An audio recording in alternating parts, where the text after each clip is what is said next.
Hello friends, welcome to selection Duniya. आज हम अपनी हिस्ट्री की सीरीज़ का सेकंड पार्ट डालेंगे, सोशल रिलीजियस रिफॉर्म। हम हिस्ट्री मॉडर्न हिस्ट्री से शुरुआत कर रहे हैं, जिसमें हम रिवॉल्ट ऑफ 1847 पहले ही हमने डाल दिया है, और आज हम दूसरा पार्ट डिस्कस करने वाले हैं, सोशल रिलीजियस मूवमेंट। ये सोशल रिलीजियस रिफॉर्म मूवमेंट्स हमने दो पार्ट में डिवाइड किया है। पहले पार्ट में हम डिस्कस करेंगे why it is important. We understand the conceptual understanding of this religious movement. क्यों आया, किस लिए आया, कौन लेके आया, ये इम्पॉर्टेंट था। ये पहले जो एंशिएंट और मिडिवल टाइम में रिलीजियस मूवमेंट हुए उससे कैसे डिफरेंस था। We will see all the aspect. और जो सेकंड पार्ट आएगा उसमें हम डिफरेंट सोशल रिलीजियस मूवमेंट के जो रिफॉर्मिस्ट थे उसके बारे में डिस्कस करेंगे। So let's start. Why, first of all we understand, we have to have a clear understanding why the social religious movement are important. Like जब ब्रिटिशर्स आए, Britishers एक ट्रेडर्स की तरह आए, फिर उन्होंने धीरे धीरे एडमिनिस्ट्रेटर की तरह इंडिया पे रूल करना शुरू कर दिया। They started interfering each and every aspect of this society. पहले पॉलिटिकल स्पेयर उन्होंने आपका लिया, फिर ट्रेड लिया, ट्रेड के बाद पॉलिटिक्स पे आए, then each and every culture में भी इनकलकेट किया। जब वो कल्चर में इनकलकेट करने लगे, then Indian rise up and Britishers try to destroy our culture. They thought they pretending our culture like backward, they destroy our culture in each and every aspect. जब Britishers ने अपने culture को superior और Indians के culture को inferior बताया, in India जो Indians में सारे कल्चर्स को उन्होंने इन्फीरियर बताया, and they say Britishers are superior and they are have the right. और उन्होंने अपने आप को बेहतर बनाने के लिए इंडियंस कल्चर्स को डिग्रेडेट कर दिया, उनके जो पॉजिटिव नेगेटिव दोनों एक्सपेक्ट को खराब करा। हिंदुज़म में आया, मुस्लिम में रिफॉर्म आए, फिर सिख्स में रिफॉर्म आए, पारसीज में रिफॉर्म आए। But for basically exam point of view we will discuss mainly Hindu and Muslim. Sikh Parsi के आते हैं बट रीजनल एग्जाम्स में मोर इंपॉर्टेंट रहते हैं, इतना नहीं पूछा जाता। जैसे हिंदू में रिफॉर्मिस्ट आए, राजा राम मोहन आए, विवेकानंद, राजा रामकृष्ण मिशन हिंसा आए, and so four so far. Muslims में अलीगढ़ मूवमेंट आया, वहाबी मूवमेंट आया, अहमदिया, देवबंद। हम इस मूवमेंट्स को, ईच एंड एवरी मूवमेंट्स को हम डिस्कस करेंगे। क्यों आए, उनका क्या एस्पेक्ट था, क्या रिफॉर्म हुआ और क्या ईवल्स को उन्होंने हटाया। जैसे सिक्स में आया गुरुद्वारा, अकाली एक्सेट्रा, पारसीज का रहमुनाई आया, ऐसे ही करके सारे रूम हम पढ़ेंगे। बेसिकली क्या था, ब्रिटिशर्स जो थे वो एजुकेटेड मानते थे अपने आप को और इंडियंस को अनएजुकेटेड मानते थे, और उन्होंने मिडिल क्लास को प्रोवोक किया। जब मिडिल क्लास एजुकेट हुआ तो उनको रीडिंग और रेशनलिज्म जगा उनके अंदर। बैकवर्ड सोसाइटी तो पहले से ही, देखो, इंडियन सोसाइटी हायरार्की के में चलती थी। जो लोअर क्लास थे उनको तो वैसे ही पहले से दबाया जाता था। तो जो अपर मिडिल क्लास लोग थे, जो थोड़े बहुत पढ़ लिए थे, जो ब्रिटेन जा चुके थे, तो उन्होंने देख रखा था कि भाई ब्रिटेन में ऐसा नहीं है जैसे इंडिया में, जो ईवल्स यहाँ हैं वो वहाँ नहीं है। तो जो हम पढ़ेंगे उसे हम ना देख सकते हैं कि जो मूवमेंट हुए वो दो तरह से हुए। एक तो रिवाइवलिस्ट मूवमेंट हुए, एक रिफॉर्मिस्ट हुए।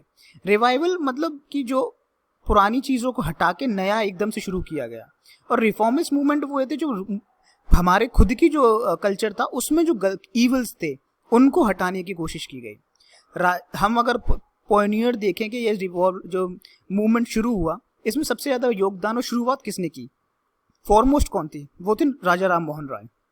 रिफॉर्मिस्ट मूवमेंट 19वीं सेंचुरी में शुरू हुए थे, और इनका बेसिकली जो जील था वो एरेडिकेट द सोशल ईवल्स था, सुपरस्टिशंस था। 19वीं सेंचुरी में शुरू हुए और ये एक सीरीज चली। ये इसके प्रो कॉन्स भी हम डिस्कस करेंगे।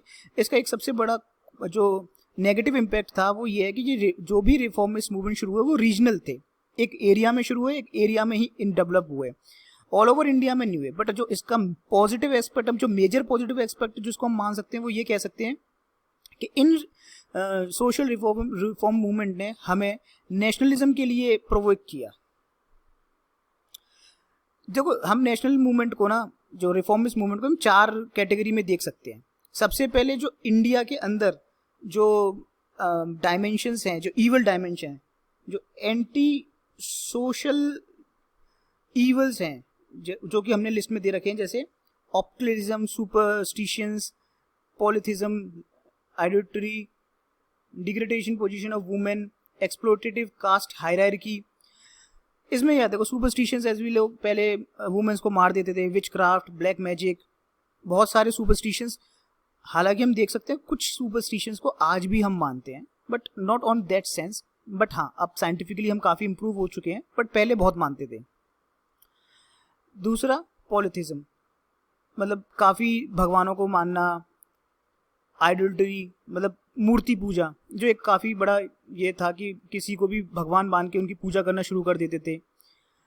वुमेन की पोजीशन काफ़ी पहले भी ख़राब थी, और मैं तो अब भी बोलूँगा कि आज भी कुछ ज़्यादा ऐसे इम्प्रूव नहीं हुए, बट हाँ एज़ कम्पेयर टू पहले वुमेन्स की कंडीशन अब बहुत इम्प्रूव है।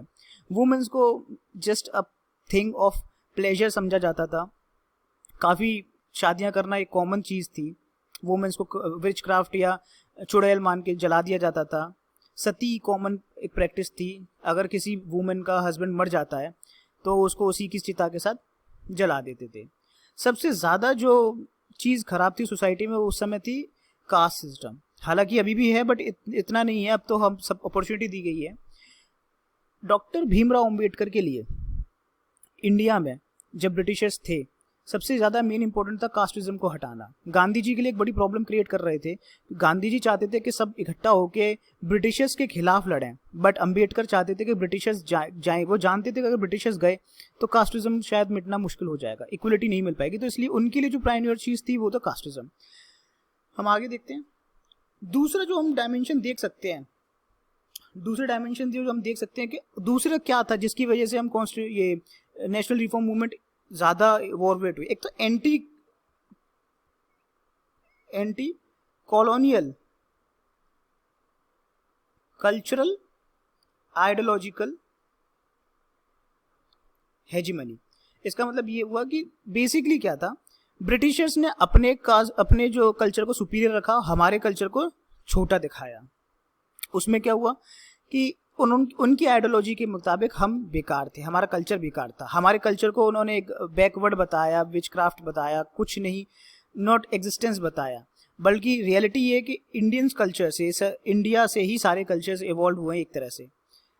तो उनके लिए वाइट मैन सुपरमर्सी इंपॉर्टेंट थी।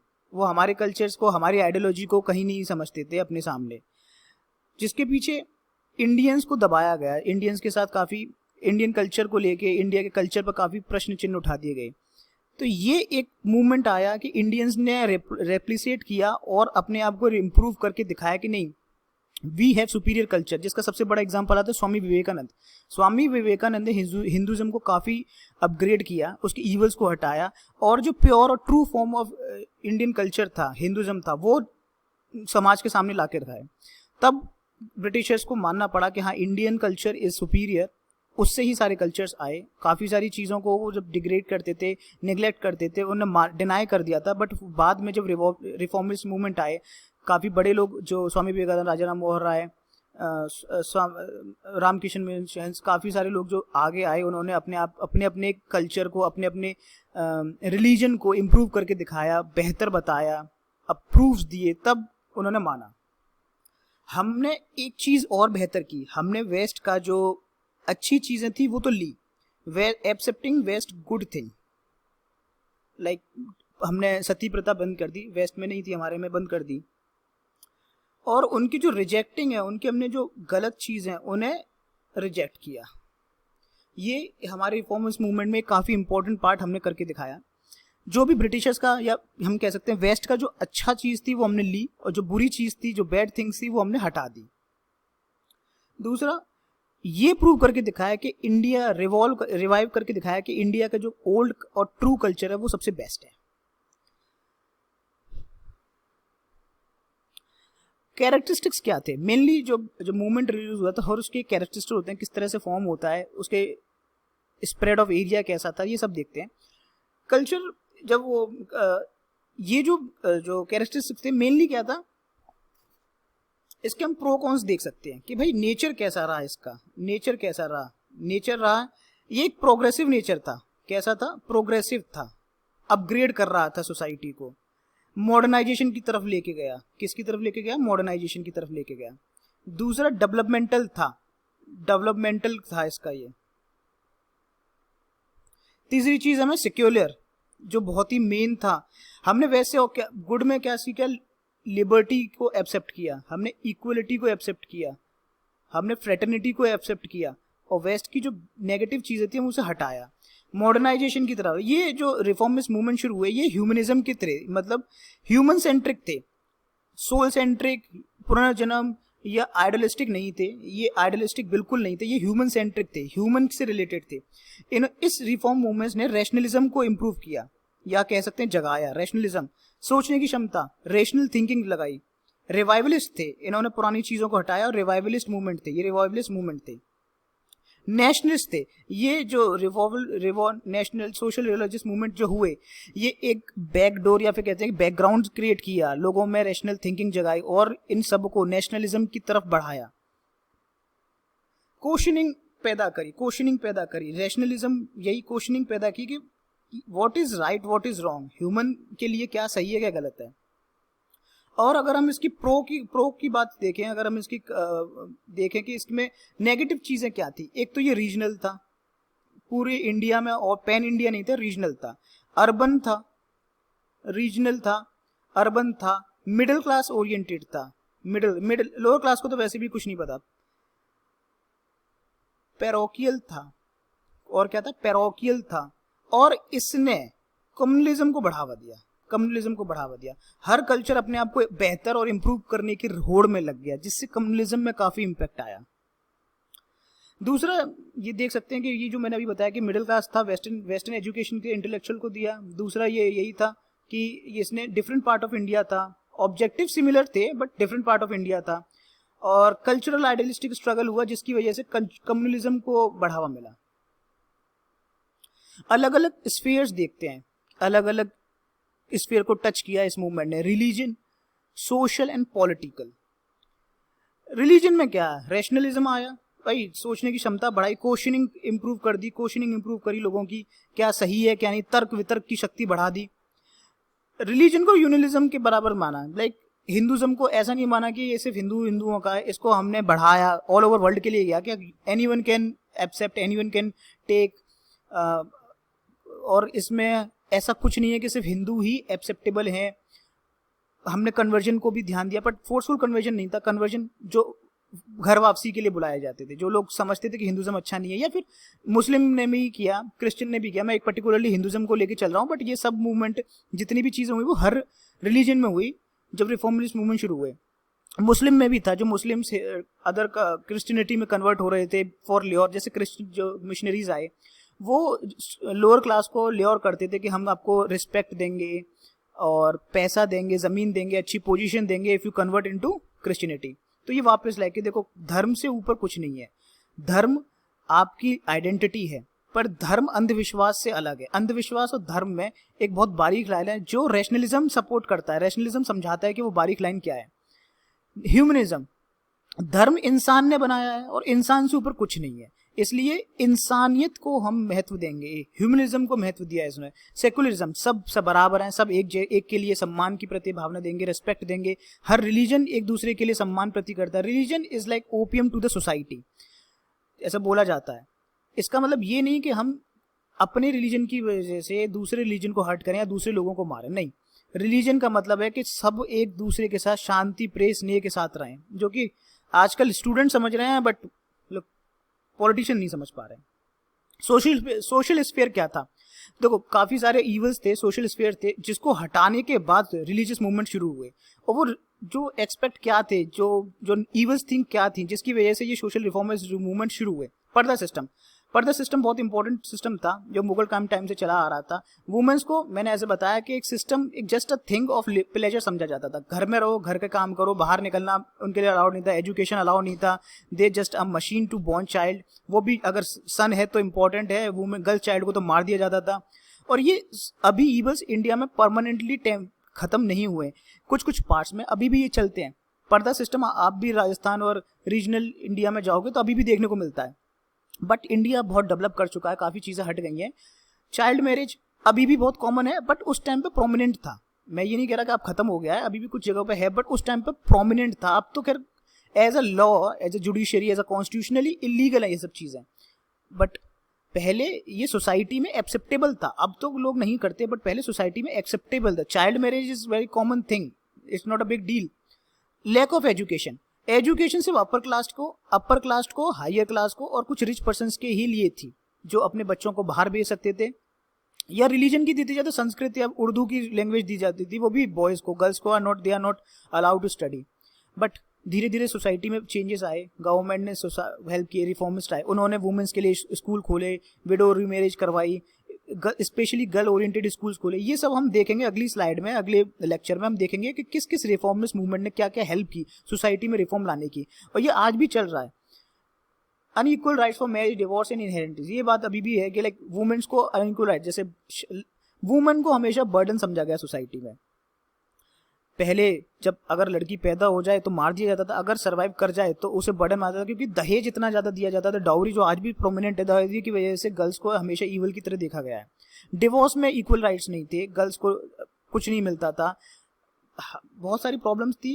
इनहेरेंट प्रॉपर्टी में नहीं दिया जाता था, अब तो गवर्नमेंट सोसाइटी ने, जुडिशियरी ने कर दिया है कि गवर्नमेंट जो भी गर्ल चाइल्ड है, डॉटर है, उसको फादर की प्रॉपर्टी से इक्वल राइट्स मिलेंगे, बट पहले ये सब नहीं था।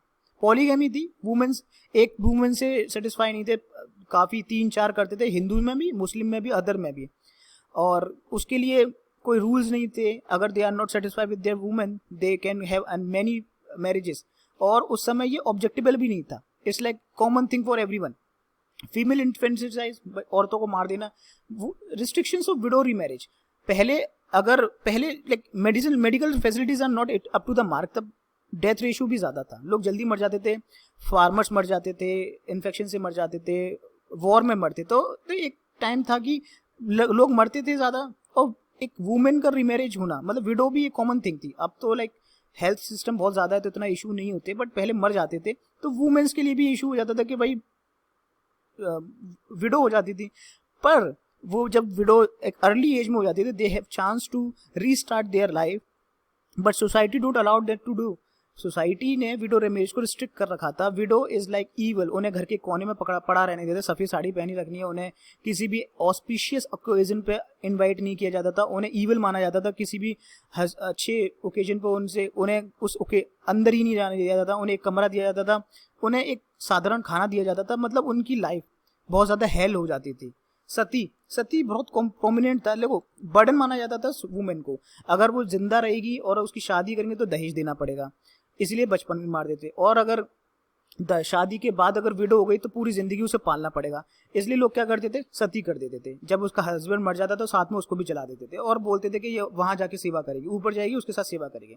पॉलिटिकल स्फीयर हम देख सकते हैं, जब पॉलिटिकल स्फीयर में काफ़ी सारी चीज़ें हैं कि वर्निकुलर्स छापे, अपने अपने पॉइंट्स रखे, वुमेन्स के लिए आवाज़ उठाई, चिल्ड्रंस के लिए आवाज़ उठाई, एजुकेशन के लिए आवाज़ उठाई, जिससे अलग अलग लॉज पास हुए, लेजिस्लेशन पास हुए, वुमेन्स को सोसाइटी में इक्वल दर्जा देने की बात की गई। जो लोअर क्लास के लोग थे, लोअर सोसाइटी के सेगमेंट था जिसको अपर सोसाइटी के साथ बैठा नहीं आता था, उनके लिए आवाज़ उठाई गई, उनके लिए सेगमेंट लाए गए, उनके लिए लॉ लेजिस्लेशन लाए गए, स्कूल खोले गए, कॉलेजेस खोले गए, लॉज लाए गए, विडो रीमैरिज एक्ट आया गया। ये these all are the expects जो कि हम बताएंगे अभी आगे चल के कि मतलब किस किस रिफॉर्मिस्ट मूवमेंट ने क्या क्या लाया। फादर ऑफ मॉडर्न इंडिया राजा राम मोहन राय थे, father of Indian nationalism Swami Vivekananda थे, उन्होंने क्या क्या ओपिनियन दिए, कैसे इसको चेंज किया। काफ़ी सारे समाज आए, उन्होंने वुमेन्स को आगे बढ़ाया, नॉट ओनली वुमेन्स, जो भी तत्पर सोसाइटी का गलत था, जो दबा हुआ था, उसे उठाने की कोशिश की गई। कंट्रीब्यूशन क्या रहा है इस रिफॉर्मिस्ट मूवमेंट का? रिफॉर्म्स लाए गए, जाहिर सी बात है, समझ सकते हैं कि भाई जो चीज़ें गलत थी उन्हें हटा के सही लाई गई। फ्रीडम दी गई सोसाइटी में, लोगों को जो पहले फ्रीडम नहीं थी वो फ्रीडम दी गई, उन्हें अपनी बात रखने की फ्रीडम दी गई, सोसाइटी में बोलने की फ्रीडम दी गई, ट्रेड करने की फ्रीडम दी गई, उन्हें सोसाइटी को उस तत्व के साथ बैठने की फ्रीडम दी गई जिस तत्व से पहले वो नहीं बैठे जा सकते।